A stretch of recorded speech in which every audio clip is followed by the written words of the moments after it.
Assalamualaikum teman-teman. Halo semuanya. Selamat datang di Museum Sumpah Pemuda. Kali ini kami berada di Jalan Keramat Raya nomor 16 RT 2 RW 9, daerah khusus Ibu Kota Jakarta. Jadi kami dari kelompok 5 akan menceritakan salah satu peristiwa yang sangat bersejarah bagi bangsa Indonesia, yaitu peristiwa Sumpah Pemuda. Apa itu Sumpah Pemuda? Sumpah Pemuda adalah deklarasi yang dilakukan oleh para pemuda Indonesia pada Kongres Pemuda yang dilaksanakan selama 2 hari dan 3 kali sidang.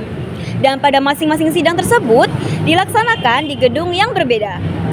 Sidang ketiga pada Minggu malam 28 Oktober di Gedung Klub Indonesia di Keramat Raya nomor 106, dikenal juga Pondokan Belajar. Museum ini awalnya adalah rumah tinggal milik Si Kong Lain. Gedung didirikan pada abad ke-20. Sejak 1908, Gedung Keramat disewa para pelajar Stovia dan Rechtschule sebagai tempat tinggal dan belajar. Saat sudah lulus, belajar tidak melanjutkan sewanya. Pada tahun 1934 hingga tahun 1937 disewakan kepada Pang Jem Jam.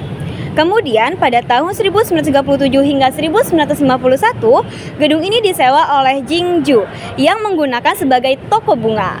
Lalu pada tahun 1951 hingga 1970 disewa oleh Inspektor Bea Cukai untuk apa? Untuk perkantoran dan penampungan karyawannya. Pada tanggal 3 April 1973, Gedung Keramat 106 dipugar Pemuda DKI Jakarta. Pemugaran selesai pada 20 Mei 1973. Dan inilah Gedung Keramat 106 yang dijadikan Museum Sumpah Pemuda.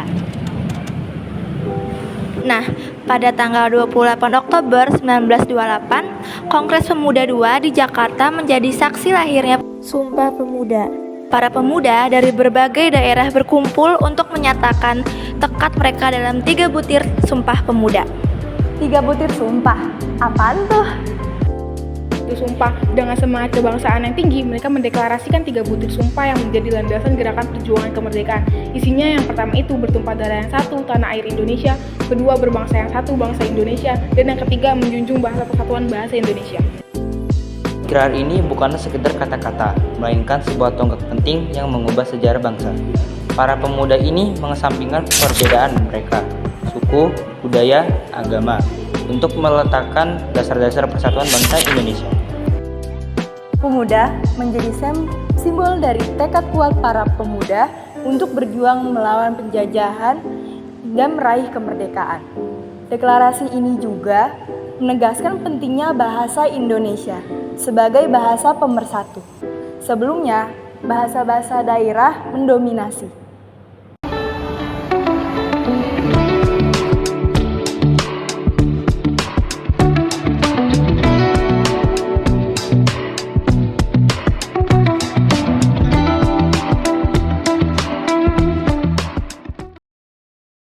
Tapi para pemuda memahami bahwa sebuah bangsa yang besar membutuhkan bahasa persatuan, dan bahasa Indonesia menjadi alat komunikasi antar suku, menjembatani perbedaan dan menyatukan seluruh rakyat Indonesia dalam perjuangan bersama. Sumpah Pemuda bukan sekedar sejarah, tetapi warisan yang hidup dalam jiwa setiap anak bangsa. Semangatnya adalah fondasi bagi kemajuan, persatuan, dan masa depan kita. Bangga menjadi bangsa Indonesia, berbangsa satu, bangga bertanah air satu, dan berbahasa satu.